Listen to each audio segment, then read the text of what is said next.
Oi gente, tudo bom? Meu nome é Flávio, acho que todo mundo me conhece, todos os meia dúzia de pessoas que assistem os meus vídeos devem me conhecer, né? Eu sou ilustrador e animador 2D. Esse é mais um desses vídeos, né, que eu estou fazendo de opinião. Eu fiquei mais de uma semana sem fazer nenhum vídeo. E, na verdade, assim, não foi por falta de conteúdo ou de tema, mas foi por uma série de coisas acontecendo.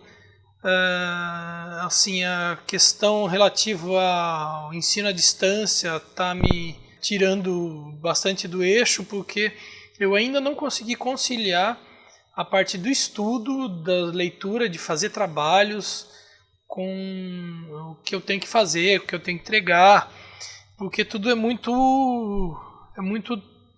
nebuloso. Quando você deixa de fazer um curso superior que é para ser presencial e começa a fazer com ele atividades à distância que não tem aparentemente muita ligação com a forma como você trabalhava e você estudava presencialmente. E até agora eu não consegui encontrar uma forma eficiente de ler, de produzir, porque eu não tenho, na verdade, o suporte físico, né? E eu acho que esse é o maior problema que acontece. Mas isso eu gostaria até de passar esse tipo de informação num vídeo posterior. Porque, na verdade, o tema que eu escolhi para hoje foi um tema que tem muito a ver com tudo que andou rolando nesses últimos dias. Nessas últimas notícias, sabe, que aconteceu de uma semana e meia para cá. Que, na verdade, tem muito a ver com muita coisa que sempre existiu há muito tempo atrás. Talvez há décadas, ou até mesmo pode ser séculos atrás. A gente fala muito sobre verdade, sobre mentira, sobre pós-verdade, sobre informação, sobre manipulação. Isso não é eu aqui. Eu acredito que não devo ter colocado essas coisas tão a fundo em qualquer um dos meus vídeos. Mas é uma coisa que é muito comum nessa época que a gente está vivendo, nessa realidade que a gente está vivendo. Sabe, já faz muito tempo que a política ela toma conta de uma parte importante do nosso dia a dia, de uma forma muito descarada mesmo, na nossa vida. E a gente não sabe lidar com todas essas coisas, a gente não entende onde tem política, onde não tem. Tanto é que isso tem a ver com um dos vídeos, que eu acho que é um dos vídeos de... Não sei se... Acho que não era de opinião, não. Foi antes até de fazer de opinião, né? Que é do Colocando os Pingos nos Is, quando eu faço uma definição a respeito de política, né, do que a gente pode entender como política. Mas a questão é o seguinte, eu vou tratar aqui de um tema que ele é, na verdade, um complemento disso tudo. E o tema é a guerra de narrativas.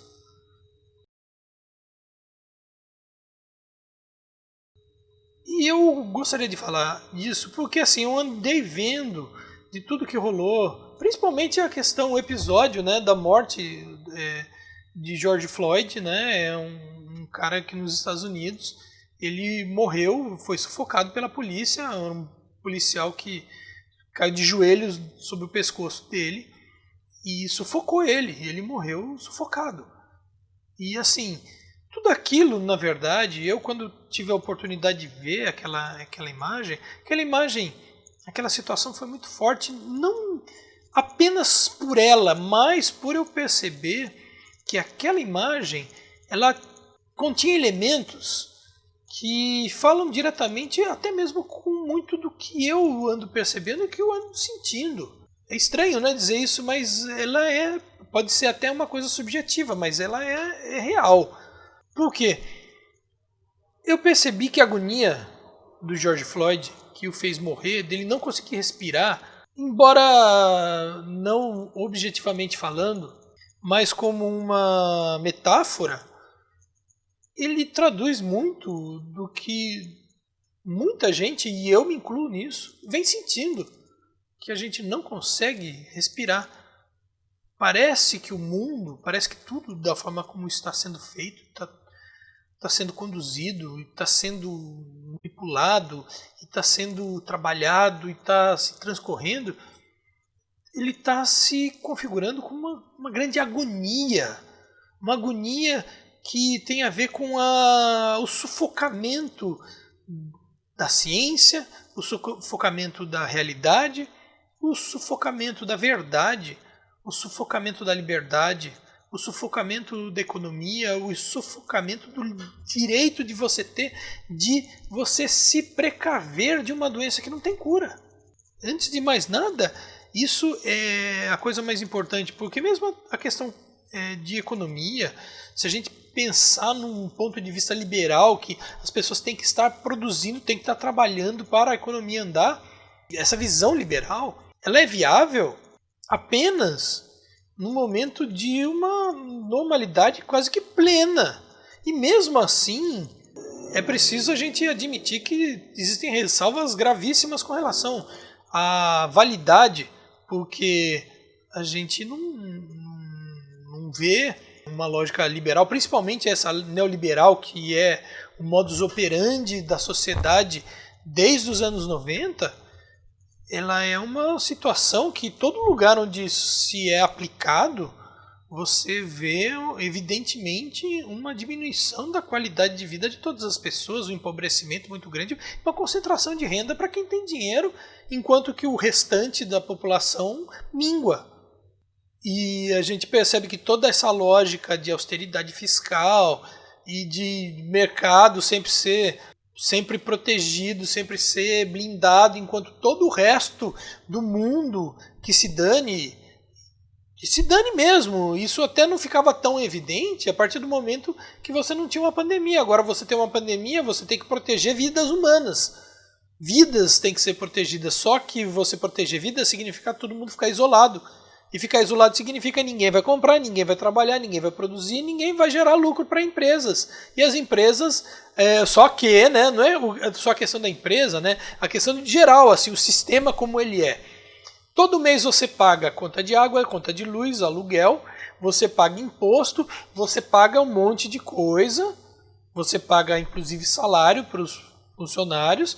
E assim, as empresas elas precisam gerar dinheiro, ou seja, ela precisa produzir, porque todo mundo precisa comer, e aí tudo, né, sabe, você tem que essa roda que ela é assim que ela sempre se desenvolveu, e você não tem um sistema que proteja as pessoas. Primeira coisa que devia acontecer é todas as dívidas, todas as contas, água, luz, telefone, internet, tudo isso que é regular, que todo mês você não paga mais, enquanto não acabar essa pandemia. Só que ninguém nem pensa nisso. E ninguém chega à conclusão de que, gente, isso tem que dar um freio, porque isso diminui a pressão que o próprio sistema faz de tudo voltar a funcionar. E por isso que o isolamento social, no Brasil, ele é completamente ineficaz. E a gente até agora não chegou no pico do contágio. E a gente corre o risco de viver uma realidade apocalíptica, para falar a verdade, uma destruição completa. E as pessoas teimam em não querer ver. Por quê? Porque a lógica de mercado, a lógica liberal de você produzir, de você consumir, de você, sabe, essa ainda é a narrativa que ganha. Por isso existe uma guerra de narrativas, que ela é muito forte e ela é muito arraigada, e as pessoas elas não percebem a guerra de narrativa. Isso tem muito a ver com a questão, inclusive, da ideologia, que na verdade é uma forma de você empregar uma ideologia. Você tem uma forma de você enxergar o mundo, um ponto de vista que você enxerga o mundo, e você então interpreta esse ponto de vista, você dá você cria todo um sistema de como tudo funciona, como tudo é, e aí para que aquilo seja aplicado e que aquilo seja normalizado na cabeça de todo mundo e que aquilo seja a regra geral que todo mundo vai fazer desse jeito, e enfim, o que você precisa é criar uma narrativa que ela siga estritamente essa lógica, essa mecânica. E é isso que a gente está percebendo. É assim, a gente tem uma narrativa que ela é dominante e que ela está fazendo com que a humanidade, de uma forma geral, como um conceito geral, seja sufocado. Aí quando você vê as pessoas falando sobre uma série de coisas, até mesmo a gente voltando para o assunto dessa morte do George Floyd, que nos Estados Unidos deu um rebu e está dando um rebu gigantesco, e isso está se refletindo em um monte de lugar, inclusive aqui no Brasil, onde o pessoal de repente já está começando a ficar impaciente com toda a questão econômica, política, todo esse desrespeito à vida humana e um monte de gente querendo sair das ruas e querendo protestar e querendo derrubar esse cidadão louco que está aí comandando o país. Aí você vê, sabe, tudo acontecendo e você percebe que existem narrativas e mais narrativas de pessoas que, por exemplo, a gente ainda está no meio de uma pandemia e numa curva ascendente. Então, na verdade, seria um momento ainda da gente se resguardar. Só que tem muita gente que já não aguenta mais. E muita gente que fica se questionando se vale a pena a gente ficar resguardado, sofrendo todos os ataques que nós sofremos, porque não é só o ataque do governo federal. O governo estadual, no caso aqui meu, o estado de São Paulo, ele ataca em muitos setores da sociedade e que isso não está sendo noticiado. Um dos aspectos que está sendo fortemente atacado é o ensino público. Por exemplo, eu faço parte de uma coisa do ensino público, que é a universidade pública. Isso está sendo destruído. E um monte de gente que faz parte dessa realidade não sabe o que fazer. E as pessoas estão assim, se sentindo, de certa forma, desmobilizados, porque todos eles têm que ficar isolados. A comunicação entre todos está prejudicada, ninguém tem o que fazer.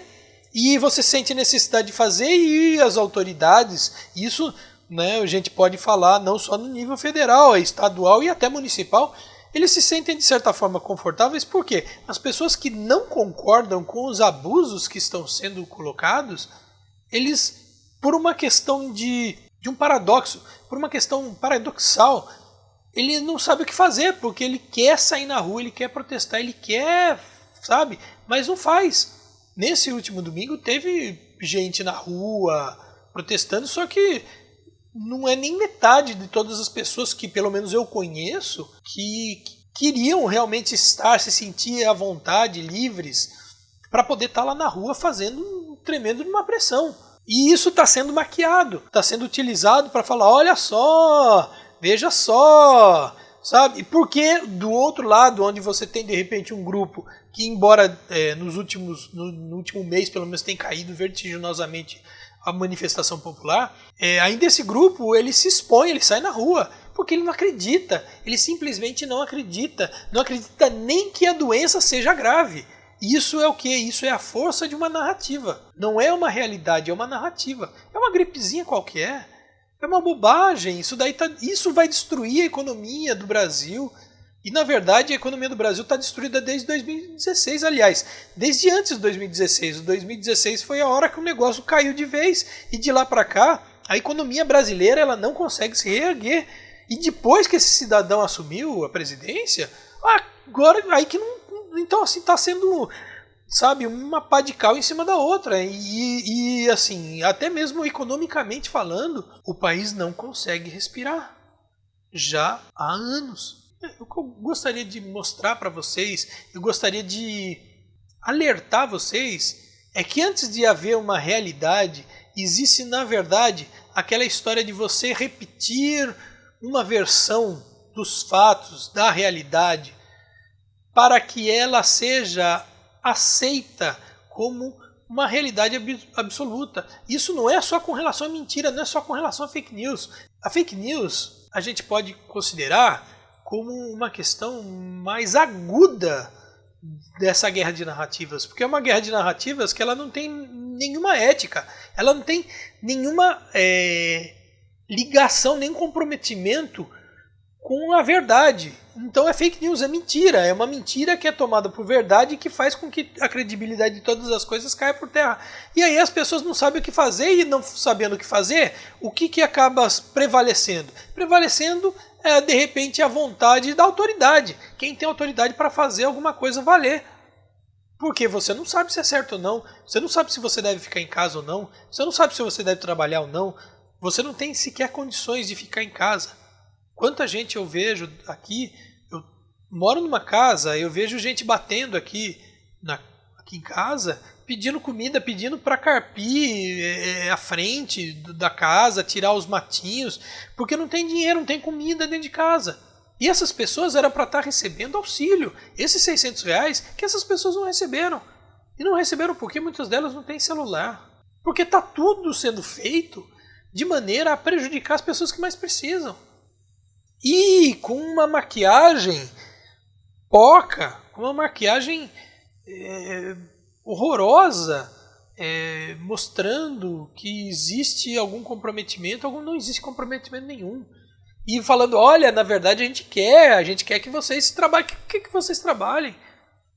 Quando de repente você está numa situação como essa, você deveria proteger essas pessoas para que, se você quer que as pessoas trabalhem, que a economia volte, a primeira coisa que você tem que fazer é proteger todo mundo para que aconteça, sabe o quê? O que aconteceu na Nova Zelândia. A Nova Zelândia foi declarada um território que não tem mais o Covid. E voltou ao normal. Porque eles fizeram um isolamento absoluto. E eles seguiram as recomendações. E aí chegou no momento em que eles ficaram mais de uma semana sem ter nenhum novo caso da doença. E aí todo mundo já estava curado, não tinha mais, enfim, já não tinha mais a doença. Aí então o governo se sentiu à vontade de falar para a sua população: olha, todo mundo pode voltar a trabalhar, o comércio pode voltar a funcionar, as pessoas voltem à sua vida normal, porque ninguém mais tem essa doença aqui. E agora nós vamos só permitir que entre aqui dentro pessoas ou países, ou ter comércio, ou ter alguma ligação com países que chegarem no mesmo patamar que a gente. E a gente aqui... Cara, eu vejo aqui a cidade que eu moro, Bauru, a porcentagem de adesão em média em todos os dias desse isolamento é uma média de 45%. Tem vez que chega a 48%, tem vez que é 40%, nunca é mais do que 50% da população. Deveria ser todo mundo ficar em casa, só sair para fazer o essencial. E já abriu o shopping center. E vai fechar agora, segunda-feira. A partir de segunda-feira vai fechar de novo. Vai fechar, mas não é que vai fechar completamente, não. É porque agora, por exemplo, os shopping centers eles ficam abertos durante 6 horas por dia. A partir de segunda-feira vai ficar aberto 4 horas. 4 horas por dia. Mas continua aberto. E aí o que acontece? Você percebe que as pessoas elas não sabem.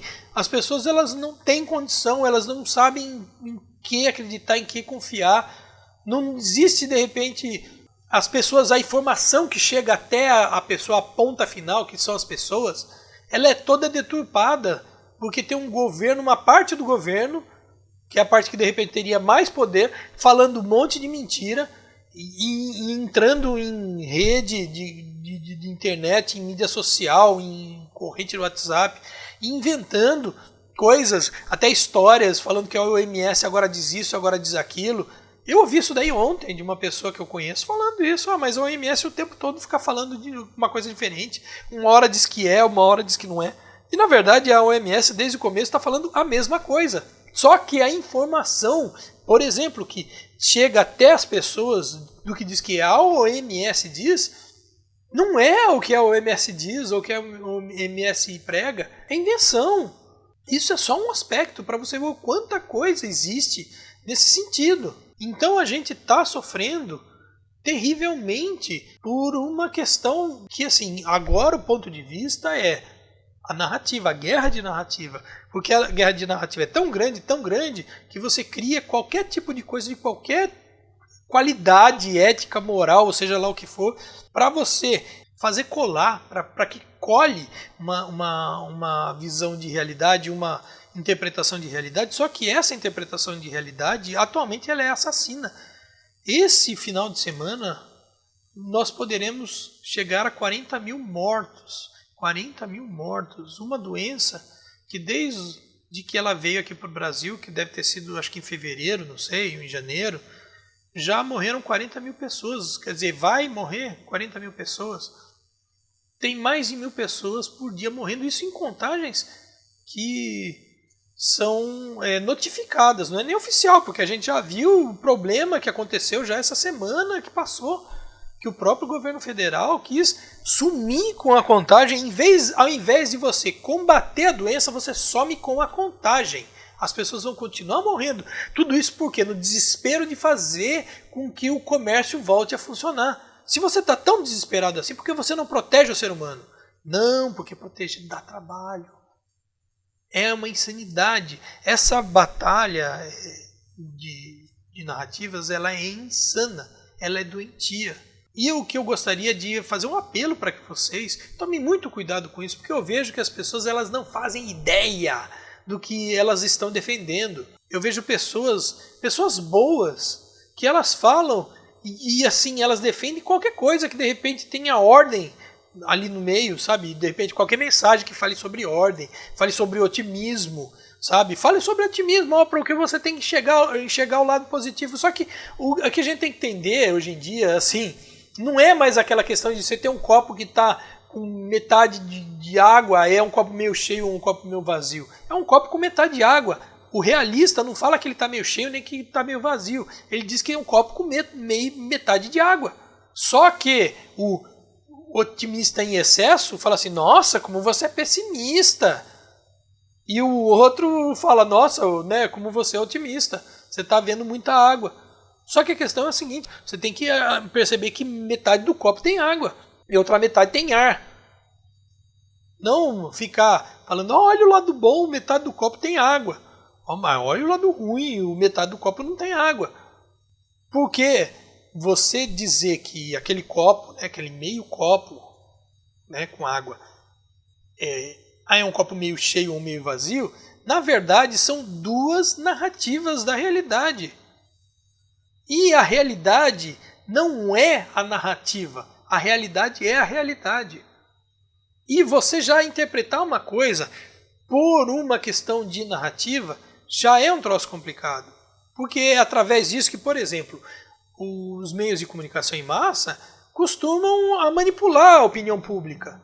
E hoje em dia a gente percebe que o que anda acontecendo, essa crise de credibilidade que a mídia ela tem, ela foi, de certa forma, foi conquistada por eles. Não é uma coisa apenas de você ter ali um pessoal doido que fica falando, né, Globo lixo e tal. Porque eles pisaram na bola.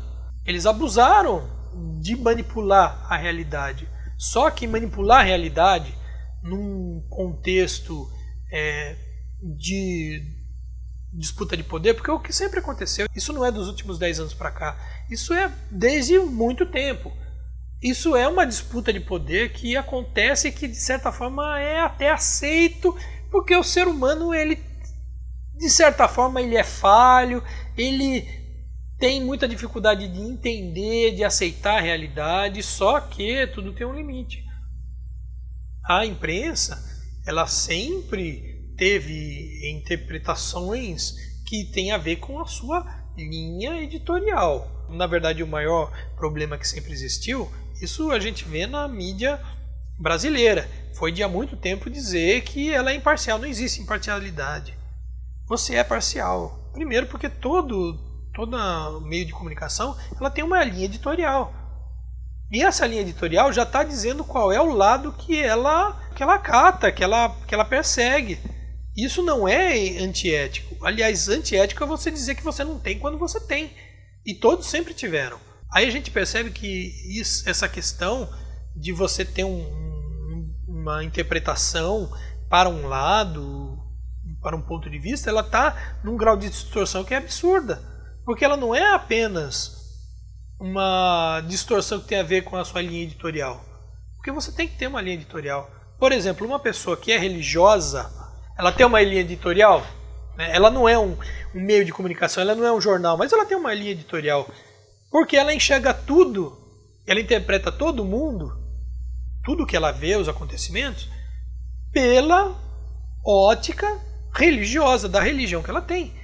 Se a pessoa, de repente, é uma pessoa mais espiritualizada, assim, esotérica, ela vai ter certos valores que ela vai entender a questão de karma, de dharma, a questão de energia, de vibração. Aí uma pessoa que ela é muito mais cristianizada, aí a pessoa ela fala de castigo divino, de Deus, de diabo, né, de anjo. Uma pessoa que ela é materialista, ela já tem uma visão, no máximo, que é um pouco mais filosófica. Aí você percebe, por exemplo, uma pessoa que ela é, vamos supor, um cara que é jogador de futebol, a não ser que o cara, de repente, tem outros conhecimentos, mas um cara que é um jogador de futebol, aquele cara que joga futebol desde criança, ele fatalmente ele vai enxergar muitas das coisas do mundo como se fosse um jogo de futebol, sabe? Como se estivesse dentro do campo de futebol e fosse de repente um campeonato, ou se fosse um jogo, ou se fosse uma decisão. Então ele enxerga o mundo muito de acordo com aquilo que ele vivencia dentro do campo de futebol, a questão da falta, a questão das regras, a questão de, sabe, todos os valores dele. E aí você vê um militar, por exemplo, né, que ele enxerga tudo como guerra, tudo como inimigo, tudo como uma questão de destruição, de matar, de você só consegue ter paz se você vencer completamente e você destroçar os teus adversários, que não são adversários, são inimigos. Eles precisam ser eliminados.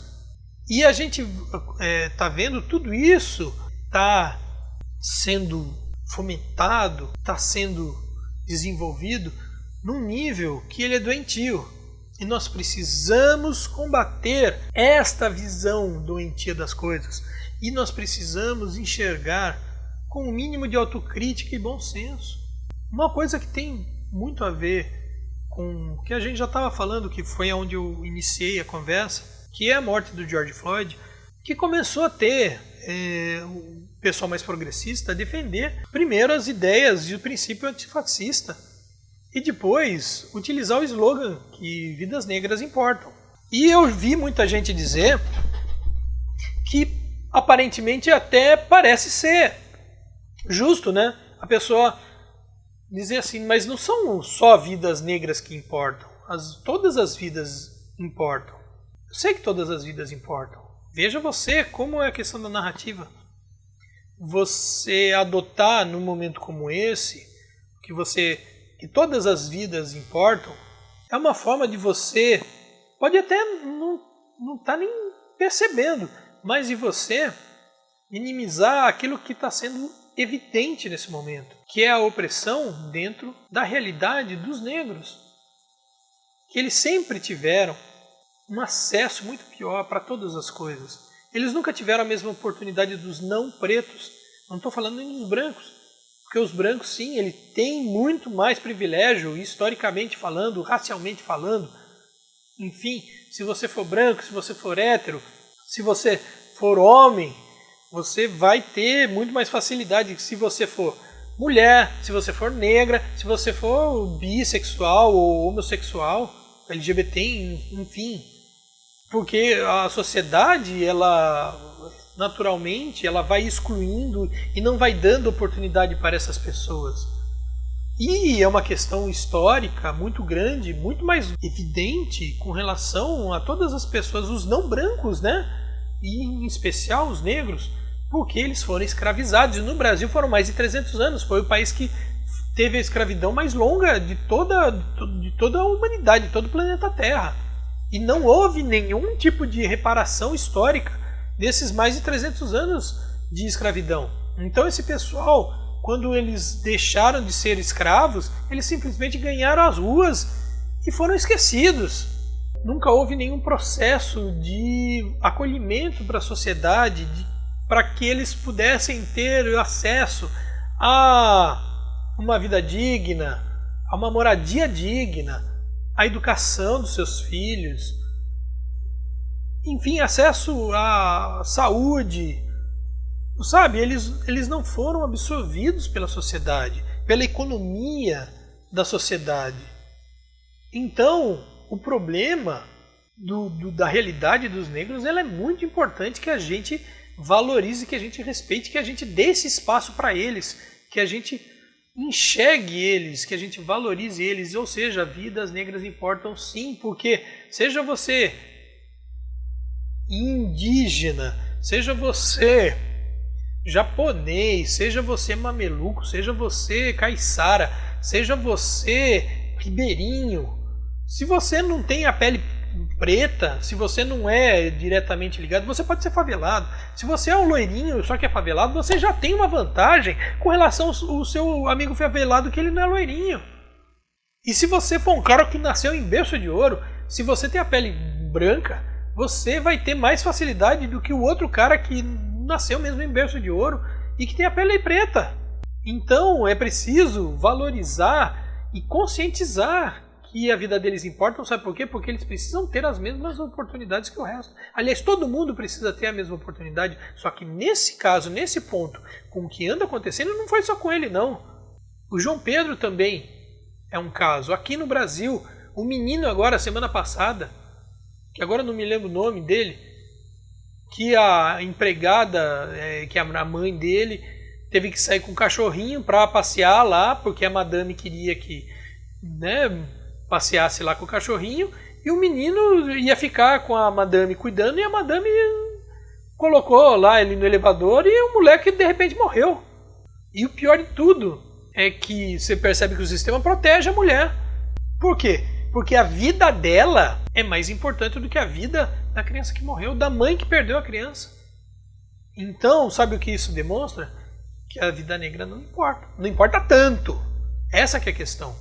Então, quando a gente fala assim, mas as vidas importam. Só que a gente não está admitindo essa falta de equiparação de valores da sociedade, que precisa ser feito, precisa ser mudado. A gente está numa situação que o mundo não aguenta mais. Nós estamos vivendo numa situação literal de sufocamento. E mesmo que a gente, como organismo, a gente se mantenha vivo, nós estamos sufocando por dentro. Como seres humanos, como espírito, nós estamos sendo sufocados.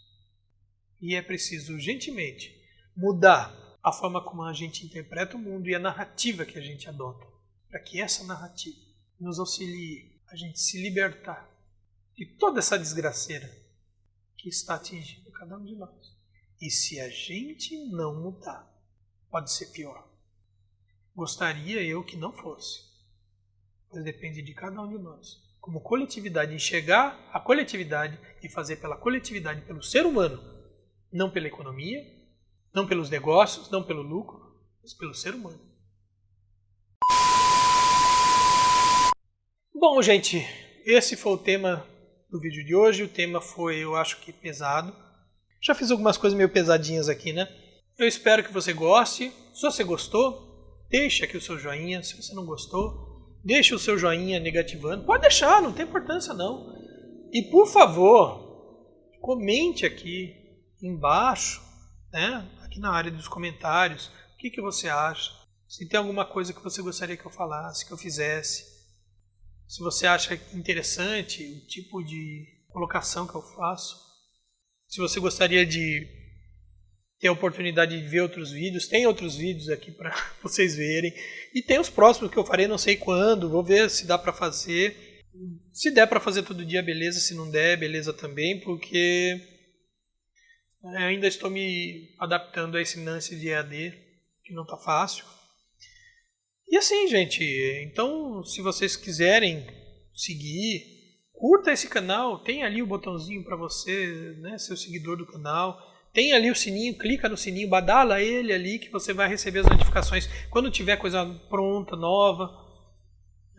E você vê que aqui embaixo, né, tem as minhas mídias sociais, são várias mídias sociais, são muitas coisas, né? Vocês podem me seguir, vocês podem mandar um alô ali. Eu não vou achar ruim não. Não vou achar ruim não. E aí tem a minha lojinha também no Colab. Porque eu desenho, né? Eu falei logo no começo, né? Eu sou ilustrador e animador. Eu desenho. Eu tenho algumas coisas de alguns trabalhos meus que você pode, de repente, ter uma camiseta, ter um pôster, ter uma carteira, ter uma meia, que tenha a estampa dessas artes minhas. E é uma forma de você me ajudar com uma graninha e você, de repente, ter uma coisa legal, uma coisa diferente. Tem algumas coisas bem interessantes. Eu estou devendo também fazer coisa lá. Estou devendo, acho que há bastante tempo. Mas é isso, gente. Sabe? Eu gostaria de poder estar um pouquinho mais próximo de vocês. Não sei se eu vou conseguir fazer sempre, mas assim que der eu volto, tento uma normalidade um pouco maior. E a gente se vê no próximo vídeo. Até o próximo vídeo, né? Então, tchau, tchau.